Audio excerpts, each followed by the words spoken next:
Welcome to Business Line's State of the Economy podcast, where you'll find insight, analysis, and the story behind the numbers.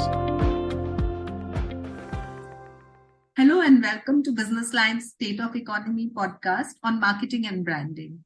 In today's episode, we look at the issue of logo rejigs and identity refreshes. This year, we've seen PepsiCo refresh its logo and visual identity, and it was received really well. Closer home, however, when Air India went for an identity refresh and new livery, it evoked strong criticism. Since this is such a risky thing for brands to do, are there any rules and principles companies should follow? To find out, we have with us Shiv Shivakumar, operating partner at Advent International and one of the finest management thinkers in India. And also we have Darshan Gandhi, who's the global head of design at Godrej Consumer Products Limited. So let's start without much ado. We've seen several brands doing identity and logo refreshes this year. While it is understandable for legacy companies to do so and to be in sync with new consumers, and also when there are mergers, etc., it is kind of imperative. But we've also seen young startups like Bombay Shaving Company going for a logo refresh. So is the life cycle of a logo and an identity coming down? In regard with the rule of any rule of change or a cycle, I don't think there is any particular rule. I think it's absolutely contextual, like you mentioned. But in this particular mass identity changes that we are seeing nowadays, and that's happening today, is I think from my point of view, it's a reflection of a collective human race evolution that we are all going through.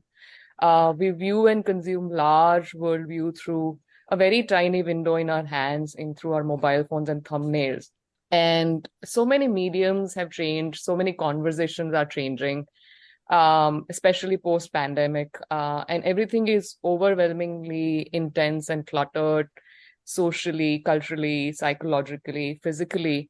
And there's a lot of culture that we are all exposed to now that earlier we were not.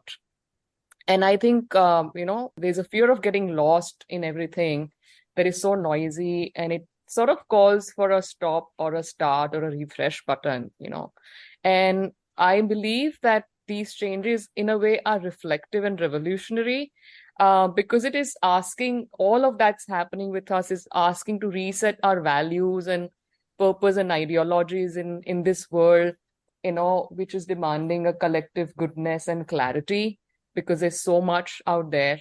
And I think this is probably the core reason and the factors why companies are right now getting into changing and reflecting into their intent in meeting these demands of changing world and people, investors, mainly pushed by technology, sustainability, equality, inclusivity. So that's where I think it is for me. And then, of course, everybody's interpretation and challenges remains contextual in that case. Okay. Shiv? Yeah. So I want to go back, Chitra, and start by asking ourselves, when did the concept of a logo or a design ever come about? It first came about with royalty. King Henry I of England in 1127 gave his son-in-law an emblem, a family emblem. It was gold with some 4 flowers or something like that. That was the first sign to say families owned a certain symbol or a design to identify one family from the other, and they would wear it on their apparel or whatever it is. The second instance and more important instance, which actually led the revolution globally, was the coat of arms. The coat of arms was issued in the army in the 12th century in Northern Europe. And the reason why they issued the coat of arms is interesting, because when a soldier or a knight is completely covered in armor, you cannot identify him. So that's the reason in 12th century Northern Europe, they introduced the coat of arms. And these principles have come to brands over years. A brand by definition is an intangible item. And as Darshan mentioned, we live in an attention deficit world. So you need quick recognition of your brand, whichever way it is. So first you have a brand name, which is written in the font or the style of today or tomorrow. You constantly update it. Then you have a logo, which you update constantly. So if you look at Nokia's logo over 150 years, it changed. You look at GE's logo over 150 years, it changed. You look at BMW's logo over 100 years, it changed. So it keeps getting more contemporary all the time. And the final part is a sentence recognition of what you do. There are good and bad examples, and I'll cover the bad examples later. And also the color scheme of combination that you use for your brand. These four, which is the brand name written in a contextual format for today, the color, okay, the symbol or the logo that you have, and finally the sentence mark that you have. These four combined together to make for instant recognition of an intangible entity called a brand. So this is where it started. And I believe as people have more attention deficit, these will become more important. It's like a quick, oh, that's my familiar Colgate, that's my familiar Apple, that's my familiar Air India. It's a quick, it's a quick sign. Because finally, brands are time-saving devices. Yeah, thank you, Shiv.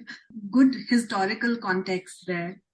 So many of the identity refreshes do not really go down well with customers. I mean, especially, of course, there will always be some customers who resist change.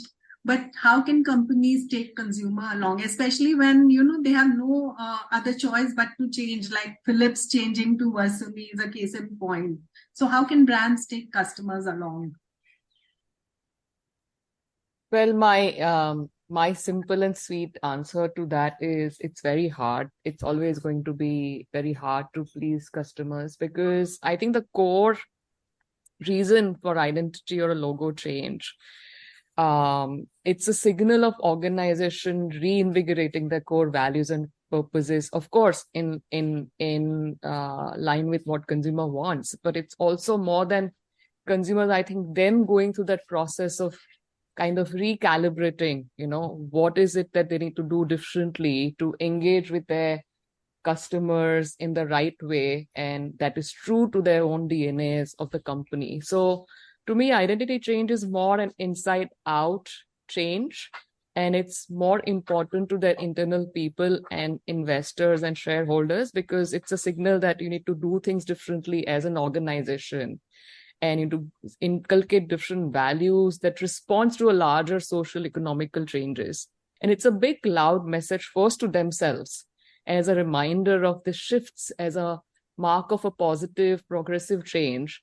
And it's vital time for companies. These are times which are so sensitive in the companies, and it's so vital for them to reflect why they need to do this differently. And then customer is there as back of their mind. But the idea is not necessarily to please the customer.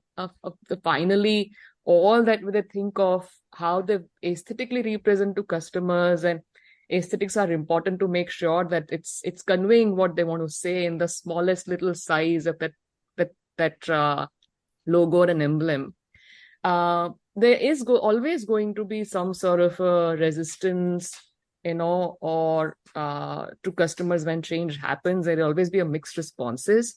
But I think eventually what companies do in their action, how they change their products and services, what is their narrative, what is their communicating with consumer, has a larger chance of engaging consumer and taking them along, rather than depending on, solely on a aesthetic property, which can sometimes be very subjective, and it should actually be organization call, then, tested by consumer, is what I believe. And Mahindra is a great example. They probably were the only company that I've seen last.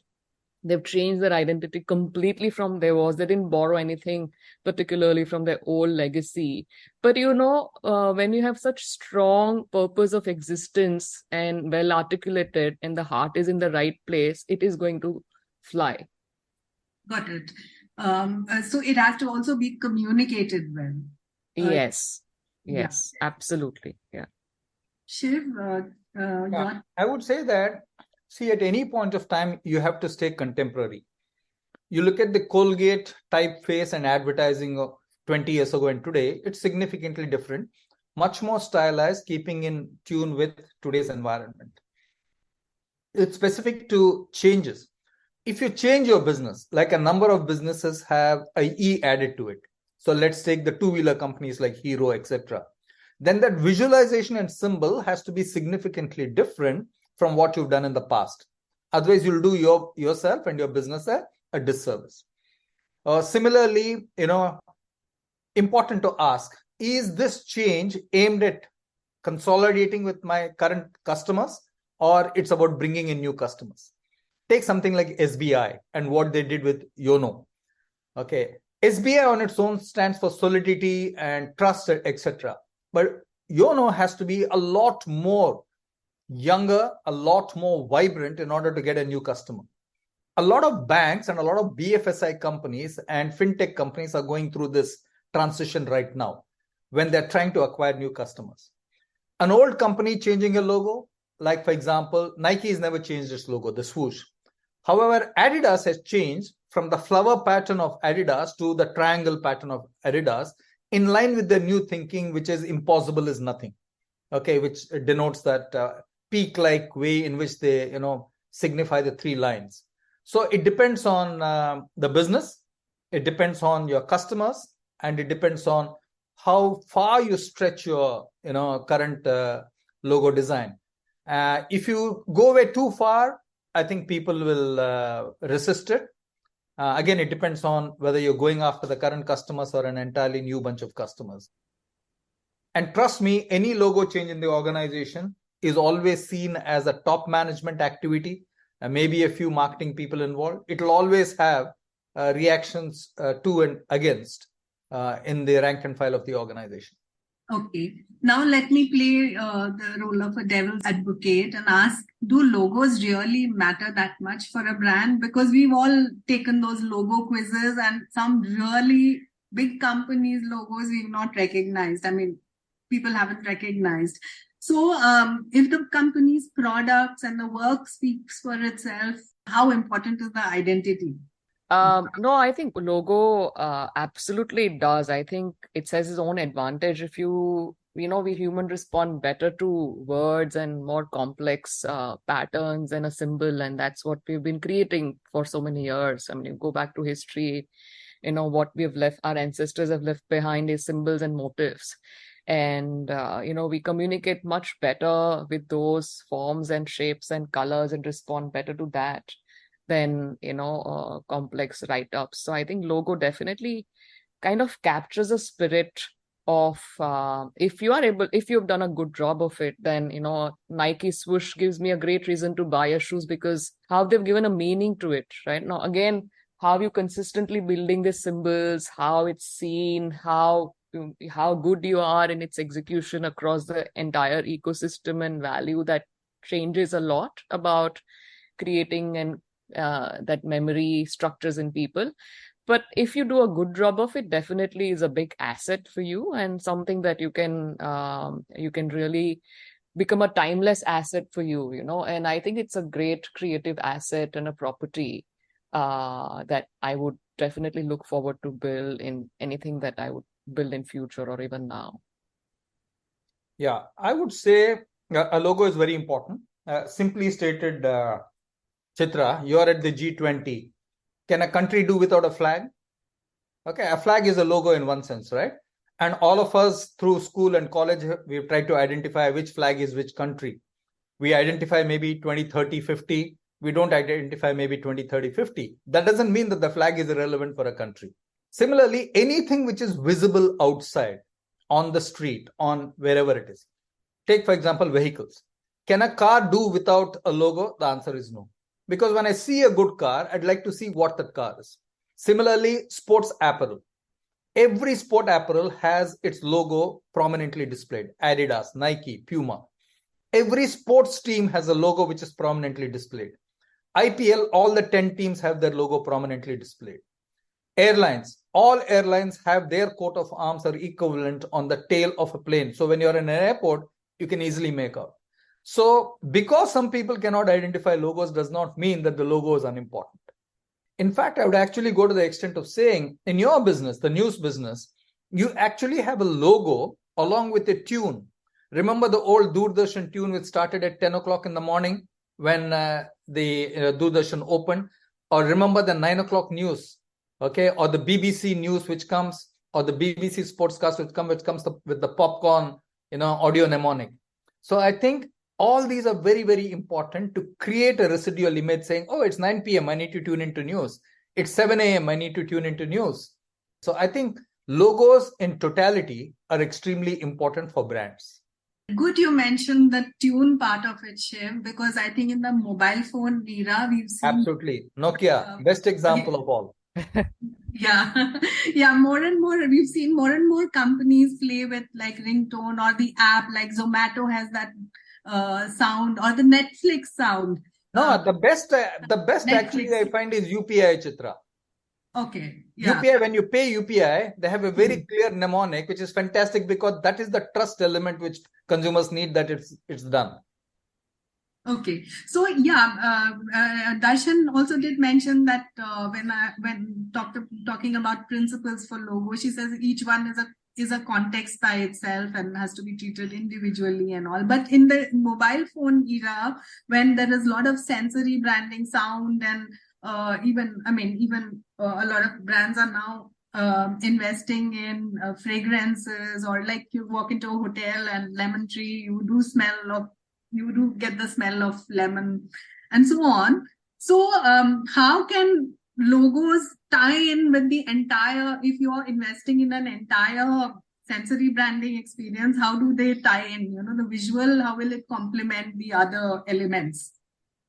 Yeah, so it's all, these are all your brand identifiers, right? So brand, and I think this slight difference between big companies, organizations, and brands. Brands operate at a different level than when you talk about larger organizations, because there is a difference slight difference, of scale and depth in both of them. When it comes to what you're talking about is more around brands and brand identifiers, and it varies. The current LG Life's Good campaign, you see, they've done a lot of things with the motion, and they've tried to bring in a lot of this enduring quality. That somewhere I was reading recently that with so much of technology and our interaction becoming high with phones and these apps, etc., we are missing, with computer intelligence and human intelligence come together.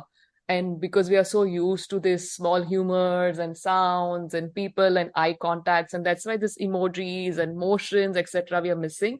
And you see that now a lot of the brands and designers are realizing that in their works to add some of these other identifiers that kind of trigger something in us as humans and bring out that enduring qualities. And I think that's where the future is leading towards, especially on some of the tech and more online digital mediums. And I think over time, because we're consuming a lot of these kind of mediums, we are going to miss a lot of tactile, a lot of fragrance, a lot of sensory experience. And I think you see that shift somewhere, subtly. Great. Shiv, so your final summing up on the future of, this whole identity.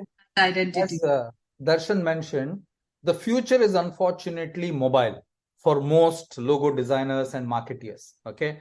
I say unfortunate because a lot of people still have not adapted to it. The costliest real estate is the mobile screen. So you have to develop logos which fit in app format onto the screen, and people don't switch beyond the second screen in most cases. So your logo has to be prominent. It should cue that, and it should be easily identifiable on a mobile screen. That's the very important part.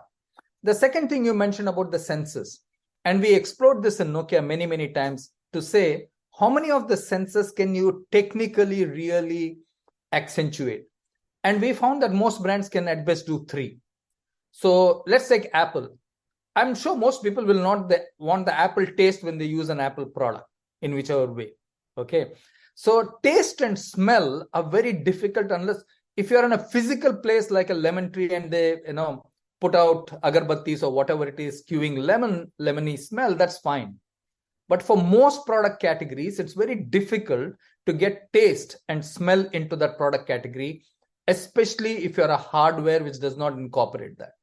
Imagine if every laptop, every time you opened it, it had an Apple fragrance or something. Unlikely that you'll like it. Okay. So that's what I would say.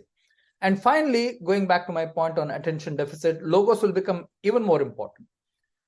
2 billion people today, are on shorts. The long format is dying. For the first time, YouTube has posted, negative results on long format. That is the state of the consumer. So you have to think of your logos. You have to think of audio mnemonic. You have to think of the sentence mark. You have to think of the color combination, everything in the context of an attention deficit consumer. That is what all design will come to in a future world. Thank you. Great summing up, Shiv. And thank you so much to you and Darshan for being on the podcast.